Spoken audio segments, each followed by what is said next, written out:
Hai moms, gimana kabar kalian semuanya? Semoga kondisinya sehat semua ya. Pada video kali ini saya akan sedikit membahas nih masalah ketuban. Banyak sekali pertanyaan terkait ketuban. Ya, ketuban ini memang fungsinya sangat vital pada saat sedang hamil. Vital untuk pertumbuhan dan perkembangan janin ketika masih di dalam perut ibunya. Ketuban itu kalau kita bayangkan ya kira-kira seperti balon ya, balon yang kita isi air. Jadi ini rahim ibunya, kemudian ada selaput ketuban, selaput tipis yang mana di dalamnya membungkus cairan ketuban dan juga janin. Jadi janin itu di dalam ketuban ya, selain di dalam rahim ibunya ya di dalam ketuban itu. Fungsi ketuban ini sangat vital. Ketuban mulai terbentuk kurang lebih ya 2 minggu ya, 2 minggu setelah terjadinya pembuahan. Ketika sel telur bertemu sel sperma, 2 minggu setelahnya baru terbentuk ketuban. Di awal-awal kehamilan, fungsi ketuban ini sangat vital, salah satunya dia menjadi suplai nutrisi untuk si janin dia bisa bertumbuh. Dia bisa dapat nutrisi juga dari air ketuban, ya. Ketika semakin besar ya, biasanya fungsi ketuban sudah juga beralih, salah satunya dia membantu fungsi pematangan organ-organ janinnya ya. Fungsi pernafasan, organ pernafasan, pencernaan, kemudian juga pertumbuhan jari-jari, tangan, kaki ya, anggota gerak, tulang, otot. Jadi ketuban itu membantu menunjang pematangan dan pertumbuhan organ-organ tersebut. Selain itu juga ketuban berfungsi karena dia ketuban selaput yang berisi air, dia menjaga juga dari suhu yang berubah-ubah. Contoh nih, ketika mungkin cuaca di luar lagi terlalu panas, terlalu dingin ya. Nah, ketuban ini menjaga suhunya tetap stabil di dalam sesuai suhu badan ibunya. Jadi si kecil tidak terlalu kepanasan atau kedinginan, tidak terlalu dipengaruhi oleh suhu di luar, ya selama kondisi ibunya bagus. Ketuban ini juga menjaga dari goncangan atau benturan, ya. Jadi ketika moms mungkin beraktivitas, naik motor atau mungkin berkendara, jalannya agak rusak, nah ketuban ini menjaga dari goncangan, sehingga dia nggak kayak dikocok-kocok begitu, dia lebih stabil di dalam. Juga menjaga dari benturan, misalkan moms nggak sengaja perutnya kebentur atau kepukul sedikit ya, itu juga menjaga. Salah satu fungsinya juga ketuban menjaga dari paparan luar, misalnya paparan polusi ya, kemudian paparan bakteri, infeksi, supaya nggak kena janin langsung, jadi ada selaput yang melindungi. Jadi fungsi ketuban itu memang sangat vital.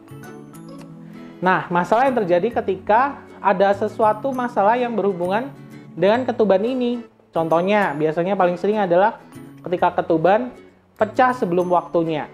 Atau biasa kita sebut ketuban pecah dini. Dini ini maksudnya tuh ketika mas belum waktunya lahiran, belum ada tanda-tanda lahiran, belum ada kontraksi atau pembukaan mulut rahim, ketuban udah pecah duluan, airnya keluar. Itu ketuban pecah dini.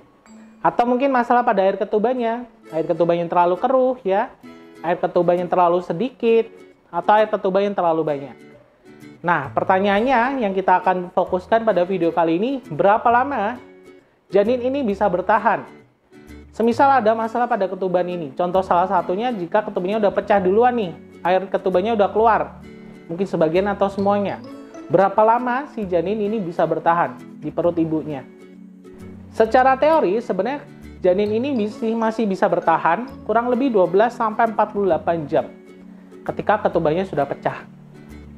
Ya, tapi ini bisa bervariasi tergantung ya bagaimana kondisi janin dan ibunya pada waktu itu. Ketika usia kehamilan masih sudah di atas 37 minggu atau kita anggap ya kehamilannya sudah matur, sudah matang. Biasanya dokter ada yang 2 pilihan. Yang pertama, bisa dilahirkan pada saat itu. Karena dianggap ya memang janinnya sudah lahir, sehingga mengurangi resiko komplikasi ketika efek-efek dari ketubannya sudah pecah dulu. Yang kedua, mungkin pilihan yang kedua adalah dokter bisa menunggu. Ya, menunggu 12 jam mungkin atau 24 jam setelah ketuban pecah. Ditunggu untuk bisa muncul kontraksi ya secara alami sehingga ibu melahirkan, atau dibantu dengan induksi supaya kontraksinya muncul dan kemudian ibu melahirkan. Intinya ketika 37 mingguan atau lebih biasanya sih kalau kondisi baik ya aman-aman aja ya. Tapi tentu tetap dalam pemantauan, tetap pengawasan ya. Pengawasan detak jantung janinnya, kondisi janinnya, karena ya ketuban sudah pecah duluan ya. Berbeda masalahnya jika usia kehamilan masih di bawah 37 minggu. Biasanya dokter akan menyarankan untuk ditunggu dulu beberapa minggu lagi sampai dianggap usia kehamilannya sudah matang, sudah matur. Ini karena kalau prematur lebih banyak komplikasi yang bisa terjadi. Tapi biasanya dengan kondisi seperti ini, ibu pasti disuruh rawat inap ya. Kemudian pasti dipantau secara ketat kondisi janinnya, tanda-tanda infeksi. Karena kan ketuban salah satunya dia melindungi dari kuman bakteri. Ketika dia sudah pecah, ada celah untuk kuman dan bakteri ini bisa masuk. Ya, jadi kasusnya bisa berbeda-beda. Nah, seru sekali ya kalau kita bahas masalah ketuban tadi. Sebelum kita lanjutin nih ke videonya, nah saya ada pengalaman kemarin saya itu salah potong rambut. Jadi modelnya itu nggak saya suka, terlihat aneh jadinya, kelihatan gendut banget. Akhirnya saya cari-cari informasi nih, kira-kira apa yang bisa cepetin numbuh rambut nih. Ini juga solusi buat kalian yang sering bermasalah pada rambut rontok, atau mungkin jumlah rambut kalian terlalu tipis, atau mungkin salah potong seperti saya. Saya mau kenalin kalian, ini adalah Ginsela ya. Jadi ada Ginsela Hair Shampoo dan juga Ginsela Hair Tonic. Yang mana ini mengandung bahan herbal seperti ginseng, kemiri, dan juga lidah buaya. Ini bisa kalian pakai setiap hari untuk shampoo-nya ya ketika kalian habis mandi atau pas lagi mandi, dan juga hair toniknya 2 kali sehari. Ini membantu memiliki manfaat, salah satunya menjaga supaya rambut gak cepat rontok, mempercepat pertumbuhan tunas-tunas rambut baru, dan mungkin buat kalian yang bermasalah dengan uban, Ginsela ini juga bisa membantu. Ya, Ginsela ini bisa kalian dapatkan di Tokopedia, Shopee, atau nanti linknya biar gampang saya sertakan aja di kolom deskripsi di bawah video ini. Dok, ada nih, saya punya pengalaman atau mungkin dari kerabat, ketubannya udah pecah. Kok langsung disuruh lahiran ya?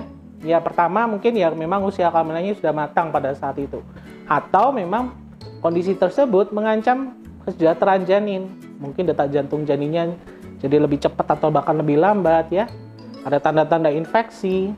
Sehingga bayi harus dilahirkan pada saat itu untuk mencegah komplikasi yang lebih lanjut. Komplikasi lebih lanjut itu apa sih ya? Kematian janin atau infeksi yang berat pada ibunya. Tapi ada juga, dok saya pengalaman, dulu pernah pecah ketuban, tapi disuruh nunggu seminggu atau bahkan lebih ya.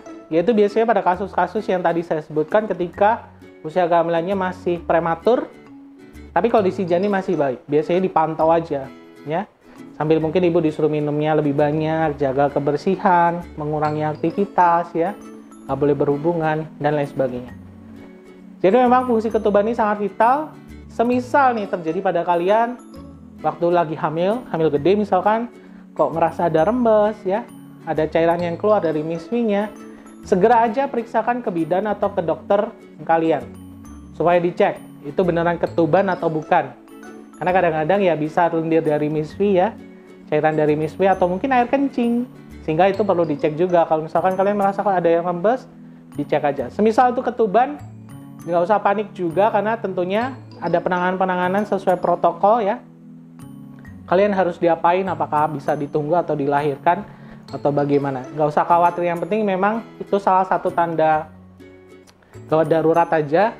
Artinya jika terjadi pada kalian ya periksa aja. Tapi nggak usah terlalu panik, nggak usah khawatir. Karena ya kalau secara data menunjukkan ya sekitar bahkan lebih dari 10% ya kehamilan yang disertai dengan ketuban yang pecah sebelum munculnya kontraksi. Jadi lumayan banyak juga ini bisa terjadi. Bisa terjadi pada kalian, moga-moga ya saya doakan nggak terjadi juga ya.